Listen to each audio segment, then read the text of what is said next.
I decided to move into a community because I wanted to be with people who were making an effort to get to know each other and to be friends and live in a meaningful way. I live with 11 other women, and it's really nice to be able to meditate together in the morning and share a common vision again, and develop stronger friendships and see each other changing. It's a really good place to see change happening, actually. I didn't want to live on my own. That was one of the choices, and I had some friends already living in Carverton, so I thought it'd be an ideal way of just like seeing what spiritual life was, living day to day. I came into the community because I wanted to be the people in it.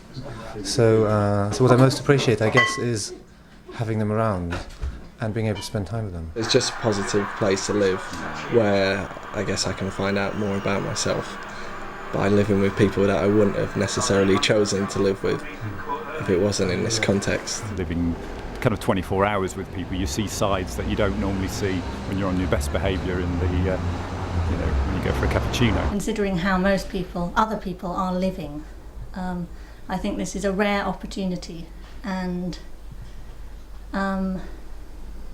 it's very enjoyable to share one's life so intimately with one's friends. The best thing for me is just feeling connected with other people and sharing and just having people to talk to, actually talk about my life, just share myself, and I enjoy other people actually sharing their life with me. We're friends. I think we're in very harmonious communication, but also I think we've got a context to go deeper. There's 13 of us living here at the moment, I think, so there's always someone to talk to.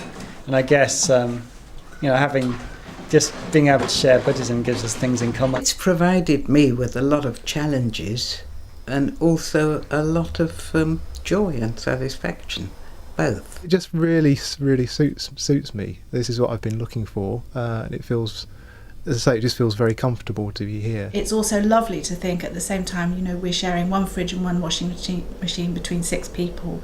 We're composting. We're actually sort of also trying to live a life that also not only affects ourselves but affects the world in a more positive way. We cook for each other, which is also very good. It's very handy.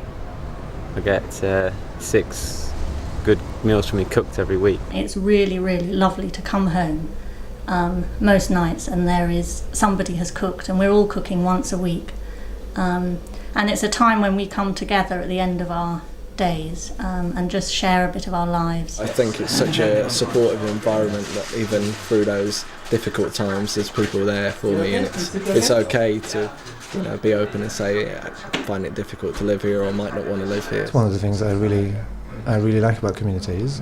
People talk about other people in the community in a very helpful way. Sometimes it's nice because just lots of friends around and it's very supportive, and other times it's difficult because sometimes you want your own space and it's not always there. And what's the worst thing about living in a community? The washing up.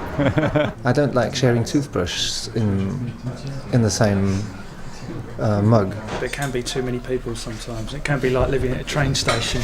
I like being with just women and developing my friendships with women, and I feel I can fully be myself, as fully as possible. I think it's kind of the best situation you could find, that I've managed to find, outside the traditional family. I think, in some ways it's even better than a traditional family. It's something that you can try, and there's no rule to say you have to do it for the rest of your life, so it's something you can experiment with, and that's very much how I entered into it, and I've ended up staying and really appreciating it.